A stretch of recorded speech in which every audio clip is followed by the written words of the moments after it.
Caio, uma pergunta aqui. Explica pra gente aqui a diferença entre a violência impessoal e a violência pessoal em relação a Jesus e o Evangelho. Como que Jesus tece o azorrague, desce o cacete no templo e ao mesmo tempo ele manda andar com mansidão, andar a segunda milha, dar a outra face. Como é que funciona isso, Caio?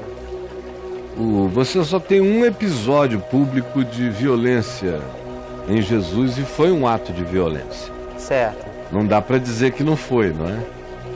E foi uma violência premeditada. Porque o texto diz que ele entrou, Marcos diz, e tendo observado tudo, retirou-se para o Monte das Oliveiras. Aí a narrativa do Evangelho prossegue e diz que ele fez daquela observação daquele dia para o dia seguinte, que foi o dia do azorrague, ele mesmo teceu o azorrague. Teceu, sim. Então ele teceu, como quem estava fazendo uma rede, um crochê. Não estava babando, não estava zangado, não estava com raiva. Na calma. Era pedagógico o que ele iria fazer. Mas iria ser uma ação considerada violenta. Jesus cometeu algumas violências verbais. Ele cometeu algumas violências estratégicas, tipo se retirar do lugar, deixar o povo falando sozinho, ou chegar numa festa como em Lucas 14 e dizer tudo que os outros não queriam ouvir, o que não era muito comum nele, porque o que habita predominantemente nele é o senso de propriedade e adequação. Mas ali em Lucas 14, na cura do hidrópico e dali para frente, ele vai provocando. Ou em Mateus 23, quando é explícita a violência verbal dele. Sim. Fariseus hipócritas, raças de víboras, aquilo é uma violência verbal poderosa. Sepulcros caiados, né? Desce o pau ali. Isto. E também cometeu a violência física da ação vinculada à expulsão dos vendilhões do templo com o azorrague. Aí vem a tua pergunta. Mas não foi ele que disse para dar outra face? Não foi ele que disse que é para andar a segunda milha? Não foi ele que disse para não nos vingarmos a nós mesmos? É. Tá tudo certo e tudo valendo, porque Jesus nunca, em sendo agredido, deu o troco da base do olho por olho, dente por dente. Você não encontra olho por olho, dente por dente em Jesus. Ele sofre o dano, ele sai, ele se retira. Não querem ouvi-lo, não querem entendê-lo, ele vai para outro lugar. Não existe nenhuma insistência em Jesus quanto a ficar num lugar até se fazer compreender. Ele se explica com simplicidade. Não compreenderam? Ele não faz a segunda vez, ele vai. Ele sai fora. Sai fora. Tem mais gente para ouvir, para entender, ele prossegue. Agora, o que você encontra naquela situação do azorrague é que aquela violência é absolutamente impessoal. É a violência com a qual devem agir todos aqueles que cumprem deveres. Porque há um tipo de violência que aquele que está incumbido do cumprimento de deveres tem que praticar. Você não precisa do policial. Ele não foi ungido pela sociedade para aquela tarefa. O que ele não pode, e aí ele se torna bandido e é digno de punição quando o ato violento não guarda relação com a proporção. Primeiro, não tem relação com a lei, não tem proporção em relação ao mal feito realizado e à ação repressiva, e quando existe uma atitude de raiva, vingança e execução. Aí essa violência passa a ser bandida, perversa e criminosa. O que você encontra em Jesus é esse princípio sendo praticado. Você não vê nenhuma agressão pessoal feita a Jesus sendo respondida na base do tirar o azorrague e partir para cima.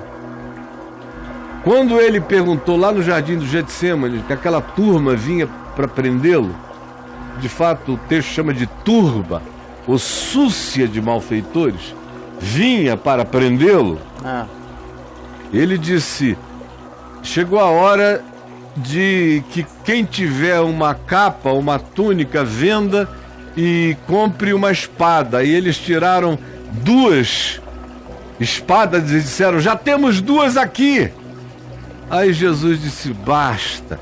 Como quem diz: pelo amor de Deus, até agora vocês estão pensando que os fins justificam os meios, que o meu modo de enfrentar isso é na base armamentística. Nunca foi nem será. Ali no templo que você vê é o princípio da autoridade aplicando a ação coercitiva contra o excesso, contra o que a gente poderia chamar de não só de inapropriedade, mas de ilegalidade do ponto de vista do significado do que era o regimento daquelas práticas naquele lugar, que era um lugar de culto. Então ele não recai na categoria da violência do olho por olho, dente por dente, pessoa a pessoa, não tem nenhuma pessoalidade. A confecção daquilo foi toda ela pedagógica, é como quem educa um filho, estabelece um limite com a única linguagem pública passível de ser compreendida. Isso significa, portanto, que na prática do Evangelho não existe assertividade da violência? Não, a prova disso é que, no caso específico de fazer essa ação, que é uma ação pública, sem nenhuma pessoalidade, sem nenhuma vingança pessoal, sem nenhuma motivação pessoal, apenas estabelecendo o limite do marco coletivo, esse tipo de ação, com esse tipo de drasticidade, mantida a justiça e o volume necessário da equidade daquela prática, é absolutamente natural e normal. E não pode ser chamada de violência pessoal. É uma pena que os crentes sejam tão mal educados, porque a verdadeira educação no Evangelho te dá limites éticos e de compreensão para escolher as coisas boas em qualquer dimensão. Por exemplo, eu não votaria num candidato que advogasse a violência. Jamais. Porque Jesus nunca advogou a violência. Eu não votaria num candidato que estimule os seus agremiados a praticarem violência e a serem agressivamente violentos com quem pensa diferente. Jamais. Esse indivíduo não carrega o espírito do Evangelho. Agora, eu preciso de um candidato que não tenha receio também de riscar uma linha no chão e dizer: essa desordem acaba aqui. A desordem acaba aqui. Mas eu não posso votar num candidato que estimule a violência dentro do ambiente social. É anticristo. Quando você vai compreendendo os princípios mínimos do Evangelho, até as escolhas políticas, até as decisões institucionais, até a sua análise dos fenômenos sociais, ganha uma outra exegese, ganha uma outra hermenêutica, ganha uma outra consolidação de compreensão. Agora, quem não tem essa matrix do Evangelho, basta dizerem: em nome de Jesus, vai! Sim. Aí corre aquela boiada toda doida na direção.